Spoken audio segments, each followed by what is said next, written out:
Hi అండి. ఈరోజు chicken పచ్చడి. చికెన్ 4-5 సార్లు శుభ్రంగా కడిగేసుకొని పావు టీ స్పూన్ పసుపు, పావు టీ స్పూన్ సాల్ట్ వేసి బాగా కలిపేసుకొని 15 నిమిషాల పాటు పక్కన పెట్టాలి. అల్లం వెల్లుల్లి పేస్ట్ ఆడేసాను.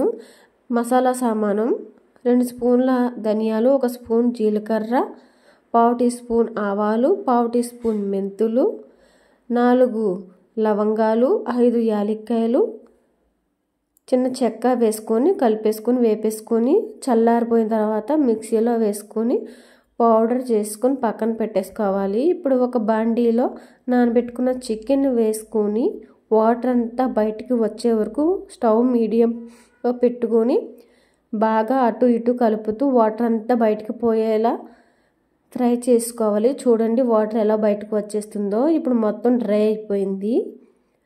ఇవి పక్కన పెట్టేసి స్టవ్ పైన ఆయిల్ పెట్టి ఆయిల్ డ్రై అయిపోయిన ముక్కలు అయితే వేసేసుకున్నాను. లేత ముక్కుపొడి రంగు వచ్చే వరకు ఫ్రై చేసుకోవాలండి. అయిపోయింది, పక్కకు తీసేసుకుంటున్నాను. ముక్క ఎంత వేగితే అంత మనకి టేస్ట్ బాగుంటుందండి. ఇప్పుడు అదే ఆయిల్లో 2 స్పూన్ల అల్లం వెల్లుల్లి పేస్ట్ వేసేసుకోవాలి.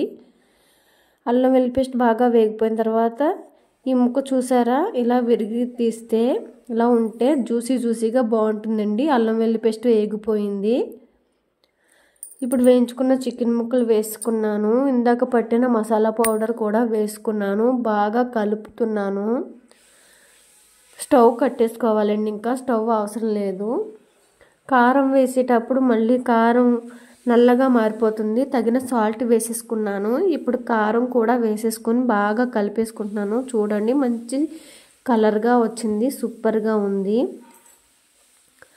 ఇది బాగా చల్లారాలండి. ఆయిల్ సరిపోకపోతే కొంచెం ఆయిల్ యాడ్ చేసుకోవచ్చు. చికెన్ వేయించుకున్నాక కొద్దిగా ఆయిల్ మిగిలితే పక్కన పెట్టాను. ఆ ఆయిల్ ఇప్పుడు ఇందులో మళ్ళీ యాడ్ చేసుకున్నాను. ఇది చల్లారాలి. ఇప్పుడు చూసారుగా, ఇది చల్లారిపోయిందండి. చల్లారిన తర్వాత కొంచెం అయితే దగ్గరికి పడింది గ్రేవీ. ఇప్పుడు ఇందులోకి 2 పెద్ద సైజు నిమ్మకాయలు కట్ చేసుకుని రసం పిండుకొని పక్కన పెట్టాను. ఇప్పుడు ఇది కూడా వేసేస్తున్నాను. బాగా పట్టేలాగా కలిపేసుకోవాలి.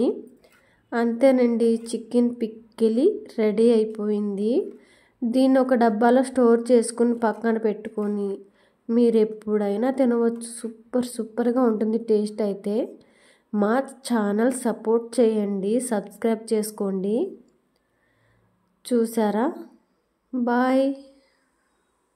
సబ్స్క్రైబ్ చేసుకోండి.